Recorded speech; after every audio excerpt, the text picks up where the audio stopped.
Hello everyone. We all take our mother for granted, don't we? Do we ever ask her how she feels or what she wants? The characters in the play we are about to portray also take their mother for granted. Our play by John Boynton Priestley reveals how a mother's efforts are being ignored by her family. To acknowledge the idea of motherhood is the theme of our play. Now let's meet the characters. I am Sia Shukmar of class ninth, and I will be playing the role of Doris Pearson, the daughter. I'm Niharika Anilkumar from 8th A. I'll be the narrator of this play. I'm Varsha from class ninth, and I will be playing the role of Mrs. Fitzgerald, the neighbor. I'm Anushree from class ninth, and I'll be playing the role of Annie Pearson, the mother. I'm Abhiram from class ninth, and I'm playing the role of the father, George Pearson. I am Nandakishore from class 8A. I am playing the role of Cyril Pearson, the son. We hope you enjoy our play.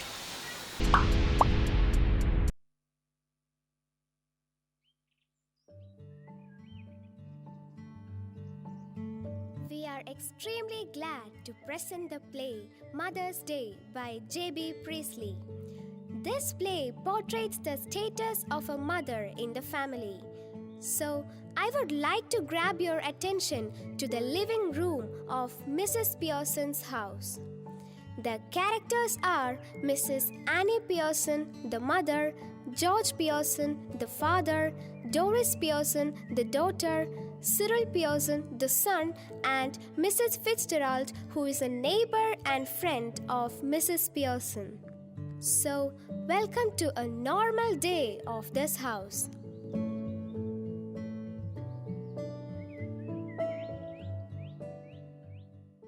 Oh god, I have to finish this before 3 o'clock. I think this lipstick would suit my dress for tonight. Oh, Doris, I have won this match. Of course, you can win only these childish games. Just shut up. Annie, where's my coffee? 1 minute. Mommy, where is my jacket? I have been asking you since morning. Mummy, iron this dress for me. I need it for today's party. Annie, make it fast. I'm waiting for so long. Please, everyone, give me some time. I'm struggling here, and there is no one to help me. I have to put the stuff in the fridge. Here's the coffee. Mummy, you spoiled my dress. Annie, you're useless. I'd get my coffee either.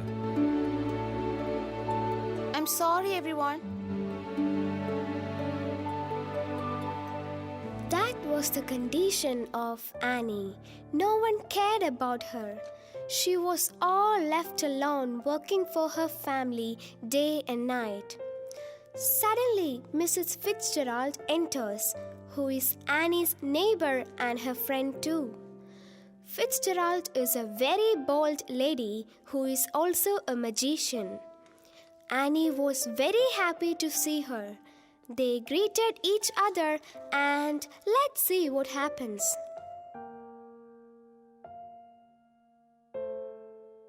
Hello, Mrs. Pearson. Oh, hello, Fitzgerald. So glad to see you. It's been so long. I thought of visiting you yesterday. Have your seat. Thank you. Some coffee?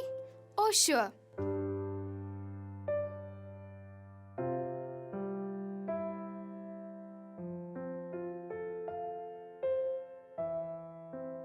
Annie, is everything okay? Why? You look so disturbed. Yes, I am. What's the matter? Nothing serious, but my husband, my children, and no one cares about anything at home. All they do is just order. Oh, I can understand.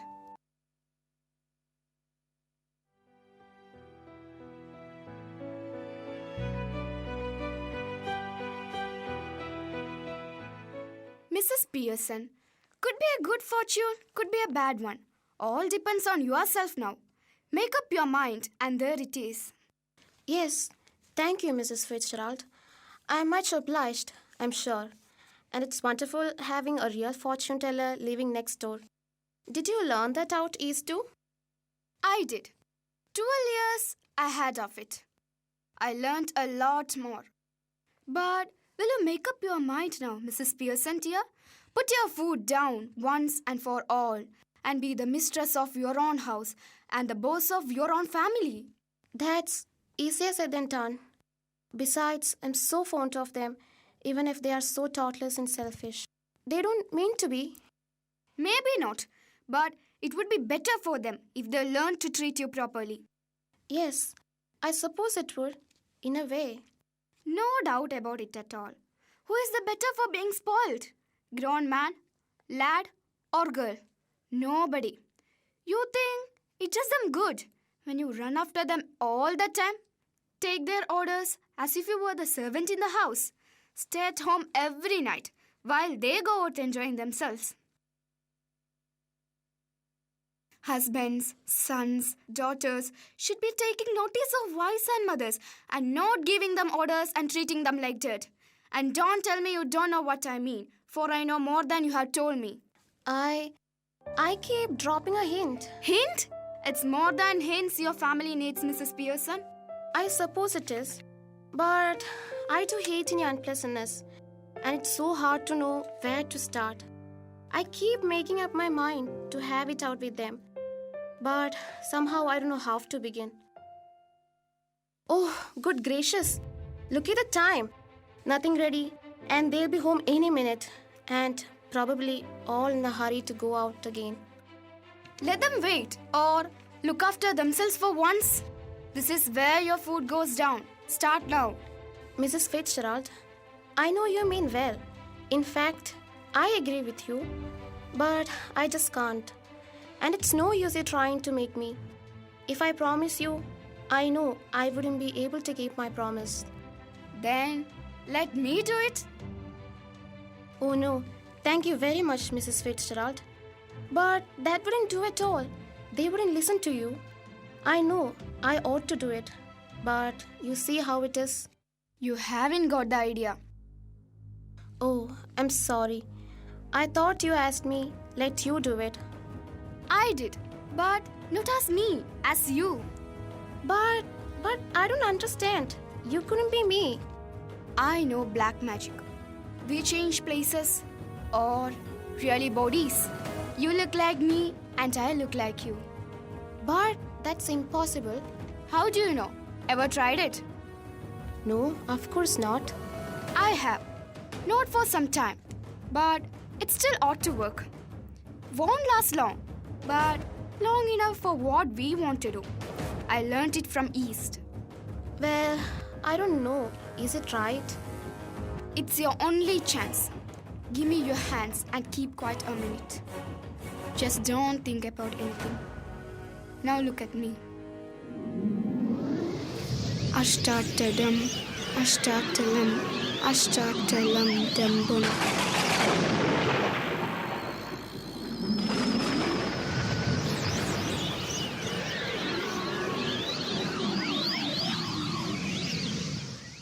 See what I mean, dear. Oh, it's happened. Of course it's happened. Very neat. Didn't know I had it in me. But whatever shall I do, Mrs. Fitzgerald? George and the children can't see me like this. They aren't going to. That's the point. They'll have me to deal with. Only they won't know it. But what if we can't change back? It would be terrible. Here, steady, Mrs. Pearson. If you had to live my life, it wouldn't be so bad. You'd have more fun as me than you have had as you. Yes, but I don't want to be anybody else. Now stop worrying. It's easier changing back. I can do it anytime we want. Well, do it now. Not likely. I've got to deal with your family first. That's the idea, isn't it? Didn't know how to begin with them, you said. Well, I'll show you. But what am I going to do? Go into my house for a bit. There's nobody there. And see how we are doing. You ought to enjoy it. Better get off now before one of them comes. Yes, I suppose that's best. You're sure it will be alright? It will be wonderful. Now, off you go, dear. Annie leaves with Fitzgerald's look, and Fitzgerald with Annie's look wait for everyone, and there we can see huge change.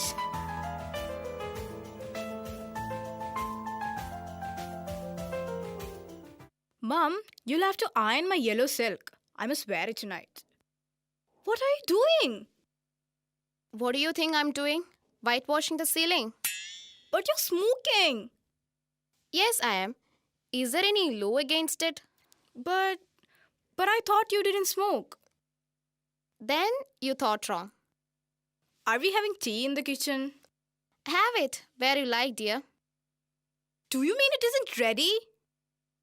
Yours isn't. I've had all I want.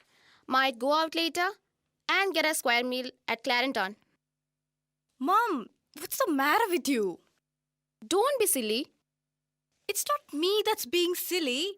I've been working hard all day and you can't even bother to get my tea ready. Did you hear what I said about my yellow silk? No. Don't you like it now? I never did. Of course I like it. And I'm going to wear it tonight. So I want it ironed. Want it ironed? What do you think it's going to do? Iron itself? No, you're going to iron for me. You always do. Don't talk rubbish. I'm not going to iron it. By the way, why are you going to wear your yellow silk? Where are you going? Out with Charlie Spence. Why? Can't you find anybody better? Have you noticed his teeth? Those bucked ones. He's so stupid and looks like a joker. Shut up, Mom. He isn't. Doris, when I was your age, I would have found somebody better than Charlie. Oh, shut up, Mom. Doris was heartbroken when Annie insulted her boyfriend Charlie. She cries and leaves. After a moment, Cyril Pearson enters.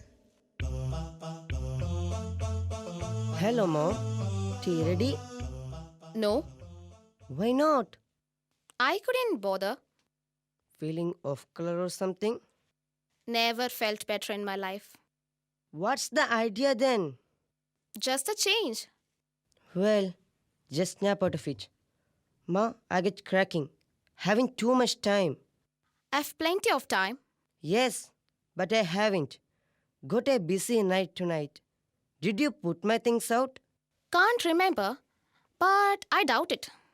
Now look, when I asked you this morning, you promised to have a look if there was any mending to be done. Yes. Well, now I've decided I don't like mending. That's a nice way to talk. What would happen if we all talk like that? You all do talk like that. If there is something at home you don't want to do, you don't do it. If it's something at your work, you get the union to bar it. Now, all that's happened is I've joined the movement. I don't get this, Mom. What's going on? Changes.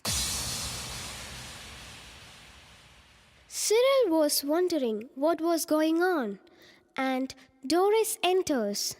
She looks pale and sad. You look terrible. I wouldn't wear that face even for Charlie. Oh, shut up about Charlie. And anyway, I'm not ready yet. Just dressing. And even if I do look terrible, it's your fault.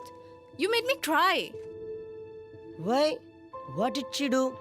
You don't have to know that. Have you any stout left? I can't remember. Bottle or two, I think. But you don't want stout now. I do. What for? To drink, you clot.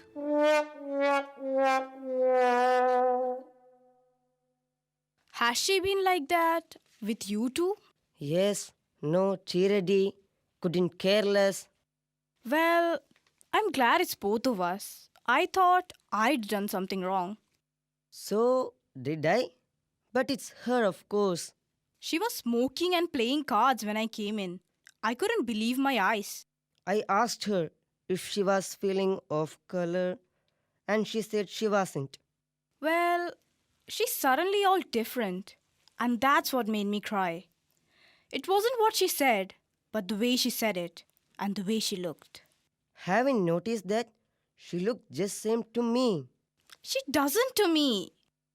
Do you think she could have hit her head or something, and got. What is it?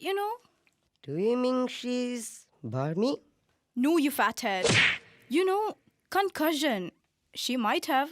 Sound far-fetched. Well, she is far-fetched if you ask me. Now then, what is it?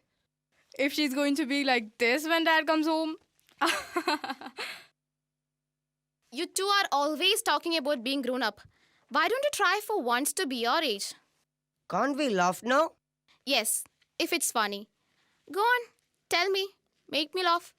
I could do with it. You would never understand our jokes, Mom. I was yawning at your jokes before you were even born, Doris. What's making you talk like that? What have we done? Nothing but come in, ask for something, go out again, then come back when there is nowhere else to go. Look, if you won't get my tea ready... What will you do? Will you hang me up there? No, Mummy, no. If you won't get my tea ready, I will look something to eat myself. Why not? Help yourself. Mind you, I think it's a bit thick. I have been working all day. Same here. 8 hours a day. Yes, 8 hours. And don't forget it. I have done my 8 hours. That is different. Of course it is. It was. Now it isn't. 40 hours week for all now. Just watched it the weekend when I have my 2 days off. Must grab something to eat. Look, as if I will need to keep my strength up.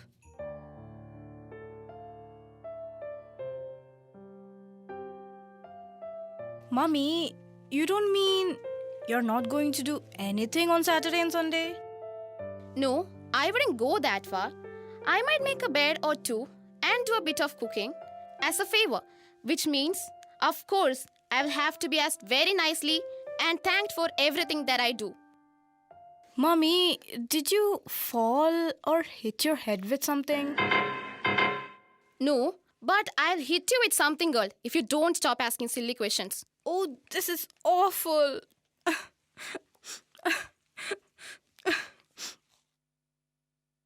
Doris started to leave. Then enters George Pearson, Annie's husband, without having any clue about what is happening in his house.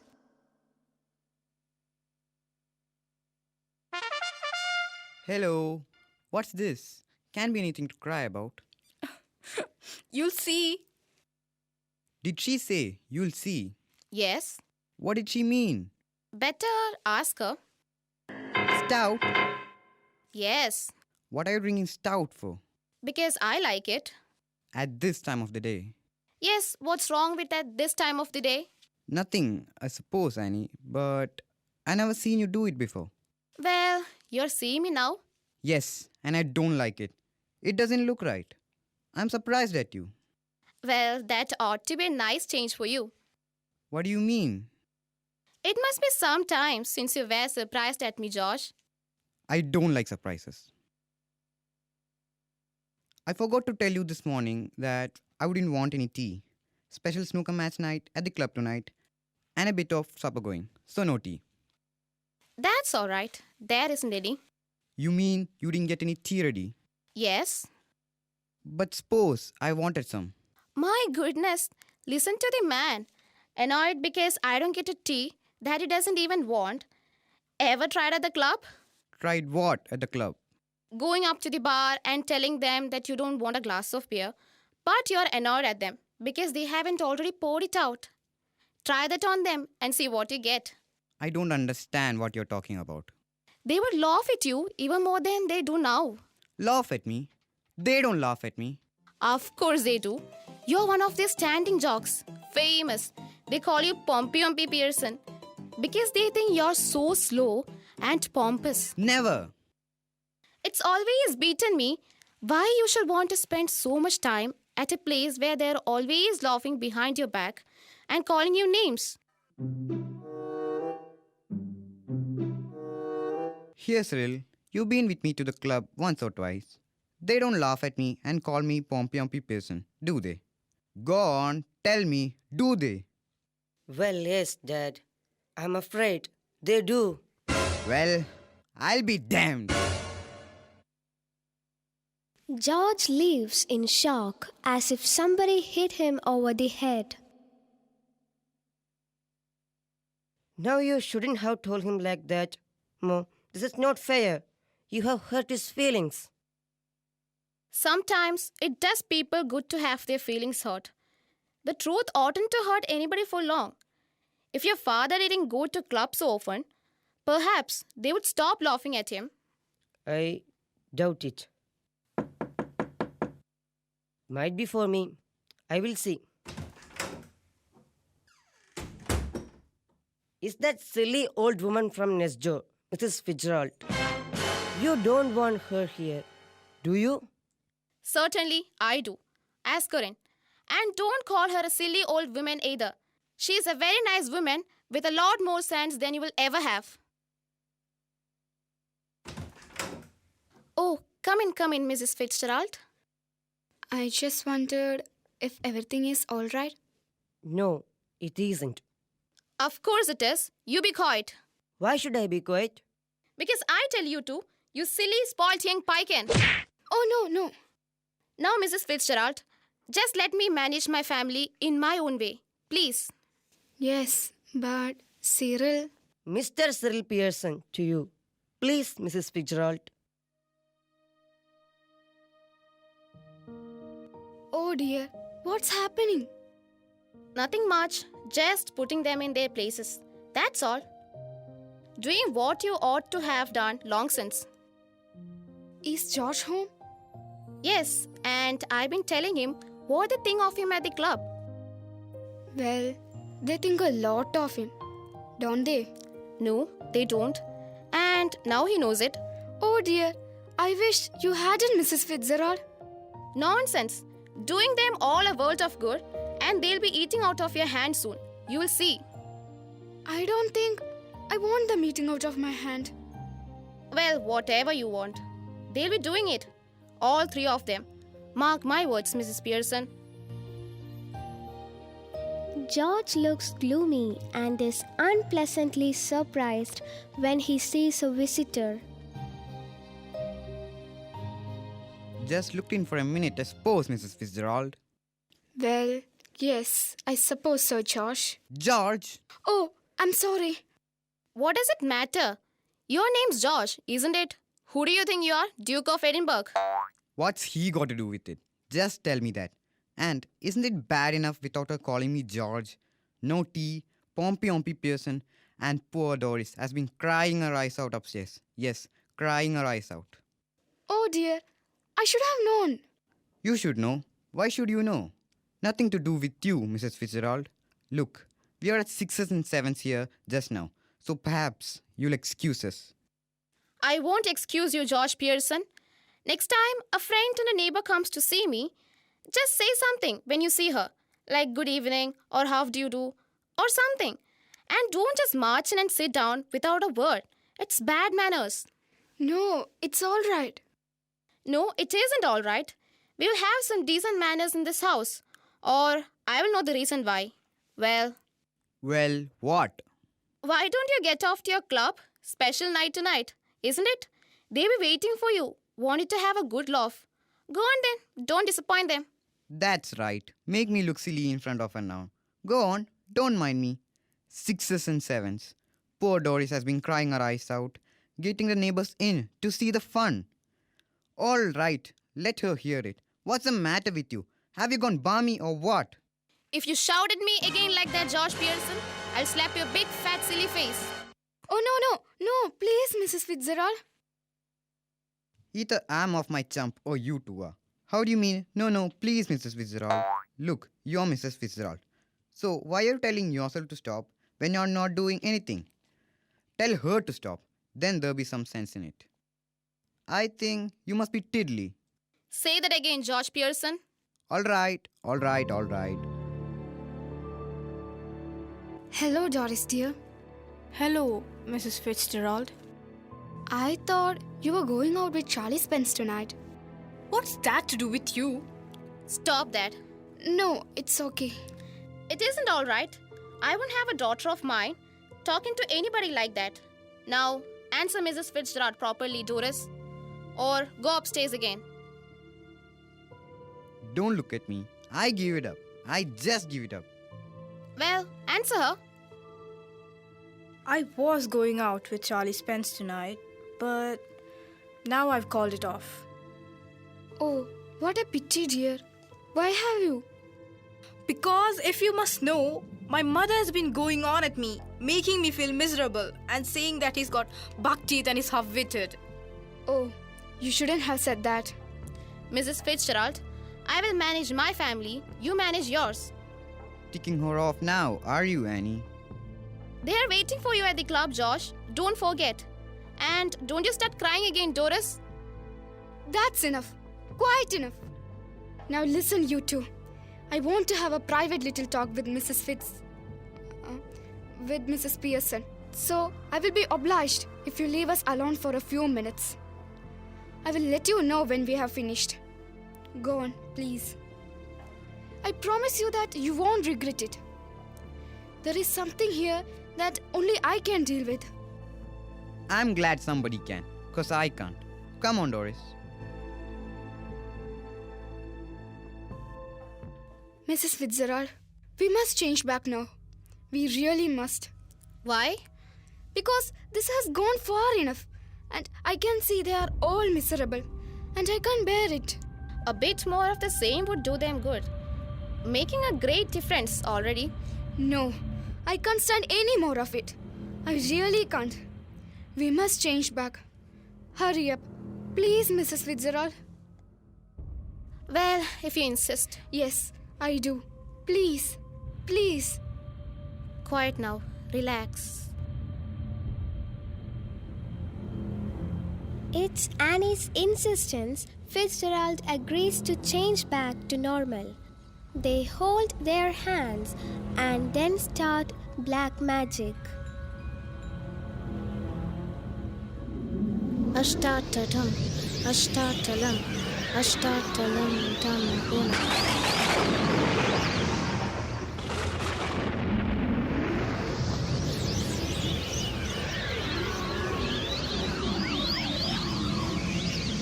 Yes, they changed back.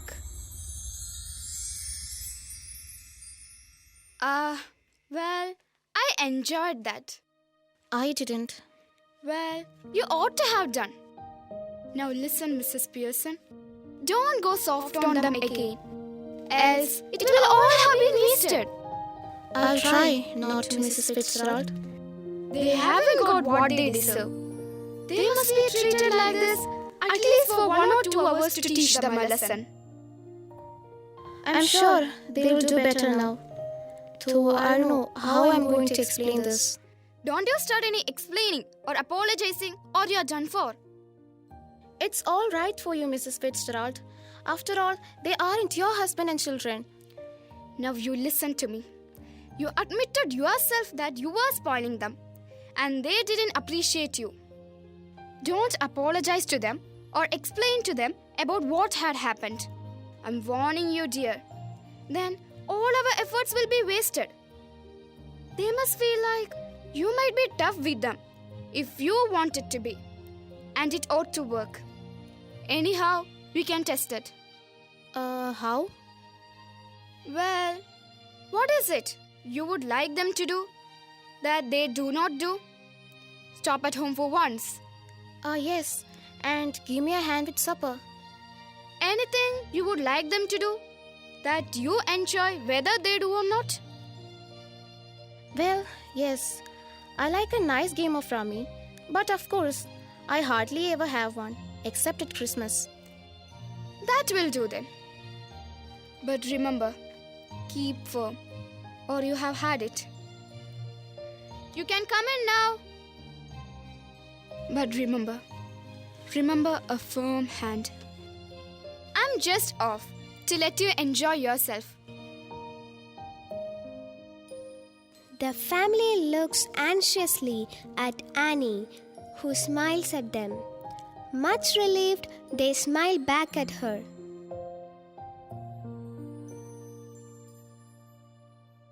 Yes, mother? Saying that you don't want to go out, I will tell you what I thought we would do. Remember. No objections, I hope. No, mother, whatever you say.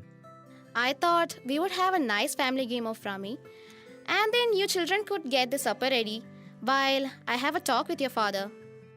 Suits me. What about you two? Yes, that's all right. Well, I. What? Speak up. Oh, I think it would be lovely.